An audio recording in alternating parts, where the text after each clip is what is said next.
All right, today we're going to build something really important. The Confident Explorer's Handbook. The whole idea here is to take all those, sometimes complicated safety rules and turn them into simple, empowering tools for you and your kids. This is all about building real confidence for your next great outdoor adventure.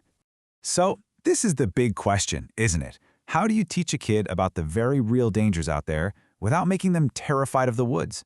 Well, the goal isn't to create fear, not at all. It's to foster respect and understanding. It's about swapping out the scary monster stories for actual smart strategies, turning that potential anxiety into confident awareness. Okay, let's dive into our first section. And the philosophy here is simple. Don't scare, teach. It's all about how we communicate risk.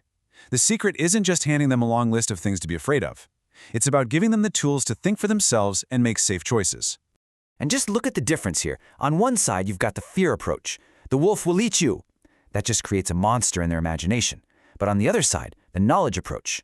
Wild animals are actually afraid of us. Let's keep our distance so we don't bother them. See? That creates respect.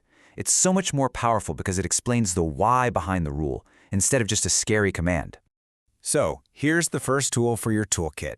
It's a simple and honestly a brilliant little game that any kid can totally understand. It takes this big, abstract idea of risk assessment and turns it into a concept they already know inside and out from crossing the street. Let's break it down. Green light is easy. We're together, it's safe, explore away. Yellow light, that's the pause button. That's for when they think, I'm not sure about this. I need to ask mom or dad before I touch that or go any further. And then there's red light. That's a full, hard stop. It applies to anything unknown, a plant, an animal, a path. It's a really clear, non-negotiable boundary. Now, the best way to make this rule become second nature is to literally turn it into a game. When you're on a walk, just casually ask, hey, what if you saw a bright, pretty berry over there? What color light is that? This isn't a test, you're not quizzing them, you're just training their brain to run through that safety checklist automatically. Okay, so now that we've got a framework for thinking, let's build on it with some practical rules of the game for the most common things kids are going to run into out there in nature. This right here should be a family mantra. It is the #1 unbreakable rule because it's simple, it's direct, and it leaves zero room for error. If it didn't come from the backpack, it does not go in your mouth. Period. This is a pretty fascinating concept to share with kids. You can explain that plants can't run away, so they have to protect themselves in other ways. And those bright, beautiful colors on berries and mushrooms, well, they're often a warning sign that says, don't eat me. It's kind of like their own form of a chemical weapon. And here are a couple of specific examples. You can describe wolfberries as tricksters. They look delicious, but they're designed to fool you. And hogweed is another great lesson. It looks like a big, cool plant, but its juice reacts with sunlight to cause some really painful burns. It just reinforces that core idea that looking is always safer than touching. Now, let's talk about wildlife. This quote perfectly reframes the whole encounter. We are visitors in their home. These aren't characters from a movie. They are real animals, and our job is just to observe respectfully from a safe distance. The advice here is really clear and actionable, but it's different depending on the animal. For snakes, you want to be a statue. Freeze, then slowly back away. No sudden movements. But for larger mammals like deer or bears, you actually do the opposite. You want to be noticeable. Talk, sing, make some noise. Most of them want to avoid you just as much as you want to avoid them. Okay, let's talk about the ground beneath our feet. Exploring isn't just about what you see, but also about where you step. And from rocky hills to marshy fields, the terrain itself has its own set of rules.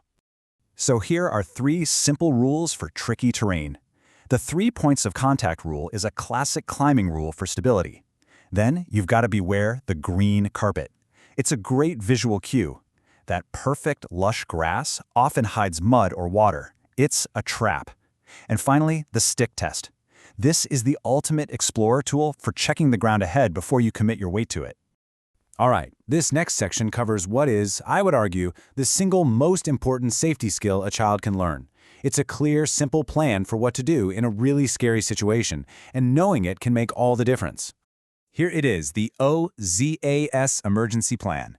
The first and most important step is O, hug a tree. This means stop moving. The second a child realizes they are lost, their only job is to stay put. This goes against their instinct to run, which is exactly why it's so critical to practice. After that, Z is for stay warm, A is for call for help, and a whistle is key here, and S is for be visible. The final piece of this puzzle is the parent's role in preparation. We've given the kids the knowledge. Now let's give them the right gear to support it. This stuff is so simple and so effective. Ditch the camouflage and dress your kids in bright colors so you can always see them. Give them a small backpack with their own essentials. And that whistle isn't a toy, it's their best tool for calling for help. And finally, a laminated note with your number in their pocket is just a low-tech, foolproof backup. And we end with what might be the most important lesson of all. This is more than a rule, it's a promise. It tells your child that getting lost is a situation, not a mistake they'll be punished for. This removes the fear that might cause them to hide or wander further. It is the foundation of trust that makes everything else work. Your job is to wait. We will always come find you.